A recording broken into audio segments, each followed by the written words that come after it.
청와대가 임종석, 한병도, 윤영찬 등 비서진을 교체할 듯 보인다. 청와대가 이르면 다음 주 비서진 개편을 단행한다. 청와대 측은 다수의 언론사와의 인터뷰에서 일부 비서진의 후임자를 물색 중이며 인사검증을 하고 있다고 밝혔다. 문재인 대통령은 다음 주 중반쯤 예정된 연두 기자회견에 새로운 참모진 진용을 선보이는 방안을 검토하고 있는 것으로 보인다. 교체의 이유는 청와대 측은 이번 인사교체가 기존 비서진에 대한 경질 차원은 아니라고 말했다. 한 여권 고위 관계자는 한겨레와의 통화에서 이번 인사교체가 경질이라기보다는 분위기 쇄신 차원의 인사라며 문재인 대통령이 청와대 보좌진 개편 필요성에 공감하고 민주당 지도부는 물론 청와대 내부 인사들에게서 두루 의견을 들었다며 라고 말했다. 교체 대상은 교체 물망에 오른 대표적인 인물은 임종석 대통령 비서실장이다.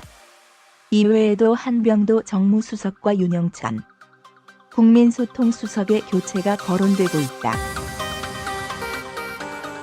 임종석의 교체 이유에 대해서는 재직 기간이 1년 7개월을 넘어서 비서실장으로서는 제법 긴 임기를 보낸 데다가 2020년 총선 출마 가능성 등을 고려하면 이번이 교체의 적기라는 분석이다. 한병도 정무수석은 총선 출마를 준비 중이기 때문에 이번에 교체 물망에 올랐다. 조국 민정수석은 사법개혁 업무를 지속하기 위해 유임될 것으로 보인다. 정의용 국가안보실장 역시 교체 여부가 검토됐지만 일단 올해는 한반도 평화 프로세스 이행의 연속성 등을 고려해 유임될 것으로 보인다. 후보로 거론되는 인물은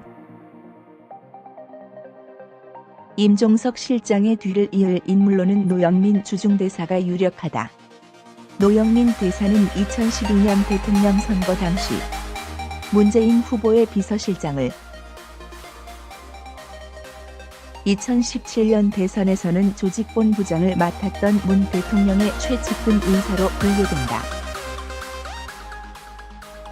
한병도 수석의 후임으로는 강기정 전 더불어민주당 의원이, 윤영찬 국민소통수석의 후임에는 김의겸 청와대 대변인이 유력하다. 올해 서울 방문이 실현되기를 고대했으나 이루어지지 못한 것을 못내 아쉬워했다. 대시 김의겸 청와대 대변인. 김의겸 청와대 대변인은 친서에서 김 위원장이 올해 서울 방문이 실현되기를 고대했으나 이루어지지 못한 것을 못내 아쉬워했다며 앞으로 상황을 주시하면서 서울을 방문하겠다는 강한 의지를 나타냈다고 밝혔다. 이어 김 위원장은 두 정상이 한 해에 3번씩이나 만나며 오랜 대결 구도를 뛰어넘는 실질적이고 과감한 조처를 이뤄냈고, 이를 통해 우리 민족을 군사적 긴장과 전쟁의 공포로부터 벗어나게 했다는 점을 강조했다고 말했다. 또한 2019년에도 자주 만나 한반도 평화 번영을 위한 논의를 진척시키고 한반도 비핵화 문제도 함께 해결해 나갈 용의가 있음을 밝혔다고 전했다. 친서에 대해 문재인 대통령은 새해에도 자주 만나 평화와 번영을 위한 실천적 문제와 비핵화 문제를 함께 풀어나가고자 한다는 김 위원장의 뜻이 매우 반갑다고 밝혔다. 이해찬 더불어민주당 대표가 장애인위원회 발대식에서 장애인을 비하했다는 뉴스를 봤다.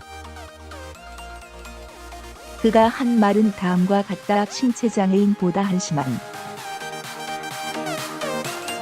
정상일까 싶을 정도로 정치권에 정신장애인이 많이 있다. 포용하기 쉽지 않다. 다수 뉴스에서 앵커들은 이를 비하하는 듯한 또는 비하하는 것으로 해석할 수 있는 등의 완곡한 표현을 쓰며 보도했다. 그러나 해당 발언은 명백히 장애인을 폄하하고 비하한 말로서 이는 신체나 정신의 차이를 기준으로 정상과 비정상을 가른 차별이다. 또한 우리 헌법 제9장 국민의 권리와 의무 맨 앞에 나오는 제10조 모든 국민은 인간으로서의 존엄과 가치를 가지며 행복을 추구할 권리를 가진다. 국가는 개인이 가지는 불가침의 기본적 인권을 확인하고 이를 보장할 의무를 진다를 정면으로 부정하는 발언이다. 공당이자 집권여당 대표로서 절대 있을 수 없는 발언이다. 실수라고 눈쳐서도 안 되고 사과로 끝내고 넘길 일도 아니다. 문재인 대통령이 더불어민주당의 대선 후보로서 당선되어 시작된 문재인 정부가 집권 이후 지속적으로 표방하던 사람이 먼저인 나라가 나라다운 나라라는 국정이념의 방향과 대치되기 때문이다. 곧 2019년을 맞이하는 지금 우리나라가 진실로 한 명 한 명의 국민들이 가진 주권자로서의 권리를 인정하는 민주주의 국가라면 이러한 발언을 아무런 문제의식 없이 한 정당 대표가 자리를 지키는 것을 용인해서는 안 된다. 이해찬 더불어민주당 대표는 대표직에서 물러나야 한다. 실수, 생각의 차이, 정치 실력 등의 말들로 덮고 넘어가는 것은 더불어민주당의 발전에도 해악일 뿐 아니라 문재인 정부에 나아갈 바와 공기처럼 인권이 수호되어야 할 미래의 대한민국에도 결코 바람직하지 않다. 또한 신체장애인이 함께 했던 그 자리에서 이해찬 대표의 발언에 두 차례나 웃으며 동조하느라 자신들이 어떤 행위를 하는지 자각하지 못했던 동석자들도 함께 책임을 져야 할 사안이다. 이해찬 더불어민주당 대표의 장애인 비하 발언을 용인해선 안 된다. 더불어민주당의 당원들과 정치인들은 자당의 건강한 발전을 위해 당의 신념에 맞는 확고한 결심을 보여주어 자당의 집권을 지지하고 응원하였던 국민들에게 책임 있는 자세를 보여주어야 한다. 그것이 더불어민주당의 집권기를 살고 있는 절대 다수 비민주당원 국민들을 향해 정당인으로서 할 수 있는 최선의 사과이다. 더불어민주당이 집권여당으로서 갈수록 낮아지는 대통령의 지지율과 자당의 집권 수성을 고민하고 있다면 먼저 자신들이 충분한 자격이 있다는 것을 우리 민주주의 사회를 구성하는 시민이자 나라의 미래를 생각하는 국민 앞에 보여주어야 한다.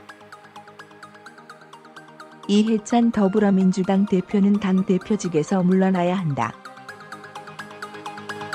항소심 재판 첫 출석한 이명박을 당황하게 만든 질문. 다스 비자금 횡령 뇌물수수 등 혐의로 재판에 넘겨진 이명박 전 대통령 77에게 1심에서 징역 15년과 벌금 130억 원이 선고된 이박의 항소심 재판이 2일 시작됐다. 1심 재판 당시 건강을 이유로 선고 공판 등에 불참한 이명박은 이번 항소심 첫 재판에서는 모습을 드러냈다. 이날 재판에는 정동기 전 민정수석, 이재호 전 의원 등을 포함한 측근 10여 명이 참석했는데 이명박이 출석하자마자 측근들은 일어나 이명박을 맞이하기도 했다. 법원은 재판을 시작함과 동시에 피고인 이명박 씨라고 부르며 출석을 확인했다. 이후 재판장이 주민번호를 묻자 이명박은 자신은 생년월일인 41만 1219를 외친 뒤의 번호를 모르겠습니다라며 멋쩍게 웃기도 했다. 그간 자신의 주민번호를 사용할 일이 적었다면 충분히 있을 수 있는 일이었다.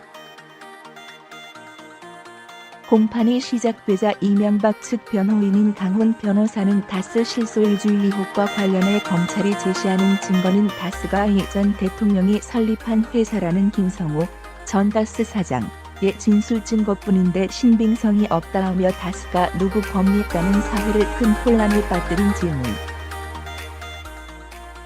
제3자들이 다수가 이 전 대통령 것이라고 주장하면서 혼란이 빚어졌다고 변호했다. 또 국정원 특활비 상납 혐의와 관련해서 변호인 측은 기소 자체가 잘못됐다며 박근혜 전 대통령이 특활비 사건에서 유죄가 나온 이유는 국정원 자금을 개인적으로 사용한 것이 이유인데 이 건은 모두 공적 영역에서 사용됐다고 반박했다. 한편 검찰은 이명박이 청와대를 동원해 다스 미국 소송을 지원하게 한 혐의와 관련해 1심은 다스 미국 소송이 피고인의 영향력과 대통령실 공무원들의 업무가 대통령 보좌의 역할임을 간과한 판결이라고 말하며 이명박이 구체적 개별적 지시를 하지 않았다고 해도 순차적으로 공무원에게 의무에 없는 일을 하게 한 것으로 직권남용이 성립한다고 설명했다. 그러면서 검찰은 이 전 대통령의 혐의가 피해자에게 심각한 피해를 야기하고 범죄 수익을 은닉하는 등 가중 요소가 다수 존재함에도 그에 못 미치는 징역 15년이 선고됐다며 원심의 양형이 부당했음을 주장했다.